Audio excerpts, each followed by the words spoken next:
येळ्ळूरमध्ये आहे आणि तुम्ही घर बघू शकता. आजूबाजूला जुनी घरं जर असली तरी RCC बंगलो असतात, तिथं साप येऊ शकतात. रात्रीचे 10 वाजलेत. अशोक हट्टीकर म्हणून त्यांच्या इथं मी आहे. कवड्या साप असण्याची शक्यता जास्त आहे.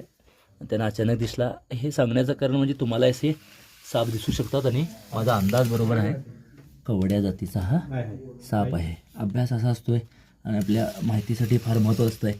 आणि तुम्हाला जेव्हा हे कळेल तेव्हा सापाची भीती दूर व्हायला पण महत्त्वाचं आहे. लक्षात घ्या. आक्रमक स्वभावाचा हा साप बिनविषारी असतो, विषारी नाही. पण विषारी म्हणण्याशी फार मिळता जुळतो. ह्याची तुम्ही ॲक्शन बघू शकता. रागीट असल्यामुळे तो अशा प्रकारचे हे करू शकतो आणि वेगवेगळ्या 5 रंगामध्ये राहतो. पण ब्राऊन कलरवरती अशी पट्टी असताना हा साप बिनविषारी आहे म्हणून तुम्ही ओळखायला हरकत नाही. आणि स्वतःहून चवत नाही. माझा हात इथं जवळ आहे, तुम्ही बघू शकता. घाबरून चावतात. आक्रमक सापामध्ये, रागीट सापामध्ये याचा 2रा क्रमांक लागतोय.